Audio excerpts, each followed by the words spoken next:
लेकिन जो विरोधी दल के नेता वो भी काफी पराक्रमी हैं। कांग्रेस के नेता बीके हरिप्रसाद, उन्होंने कहा कि जो पुलवामा में हमला हुआ ये नरेंद्र मोदी और इमरान खान के बीच मिली भगत थी, ये मैच फिक्सिंग था। कहते भी दीवाने, सुनते भी दीवाने और सुनाने वाले भी दीवाने। उनकी प्रॉब्लम ये नहीं है, उनकी प्रॉब्लम ये है कि अब पुलवामा के बाद जिस तरह से आपने एयर स्ट्राइक की, जिस तरह से सेना का पराक्रम हुआ, उसका मोदी को इलेक्शन में बड़ा फायदा हो रहा है। कभी भी मोदी, और इस बात को आप देख लीजिए, जो लोग मेरे निकट से मुझे जानते हैं उनको पता है, मैं चुनाव के लिए सरकार नहीं चलाता हूं, न ही मैं दल के लिए सरकार चलाता हूं। सरकार मैं सिर्फ और सिर्फ देश के लिए चलाता हूं। सरकार में मेरे सारे निर्णय देश के लिए होते हैं। हम ये नहीं कहते, हम कभी ये दावा नहीं करते कि हमसे कोई गलती नहीं होती है। हम भी इंसान हैं, हम में भी कमियां हैं, लेकिन हमारे इरादे नेक हैं। हम देश, हमारे लिए देश सुप्रीम है।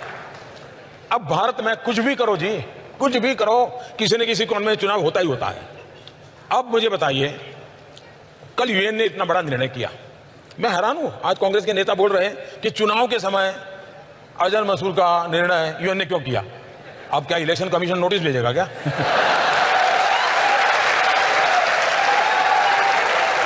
क्या यूएन की मीटिंग मोदी तय करता है क्या? अच्छा, मान लीजिए जो कहता है इतनी ताकत मोदी की है, फिर तो ये देश में मोदी को ही सबूत देना चाहिए।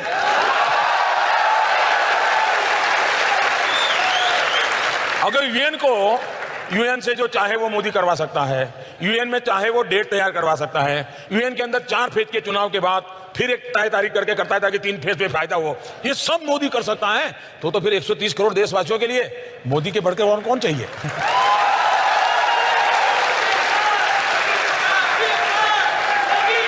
इसलिए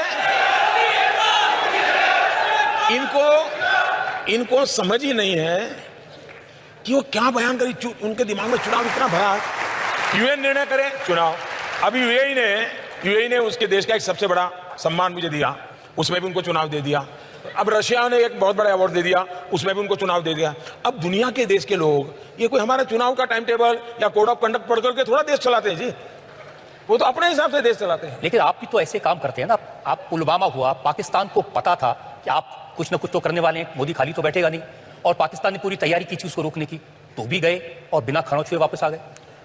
वो जो गलती हमारे देश में मेरे लिए लोग करते हैं ना, तो वो भी तो पुराने हमारे देश वाले ही हैं। 47 के पहले उनकी आदत भी तो वही है जो हमारी है, और इसलिए वो भी मेरे सामने में यहाँ के लोग जो टीवी पे वगैरह दिखाते हैं उसके आधार पर सोचते हैं, इसलिए गलती हो जाती है।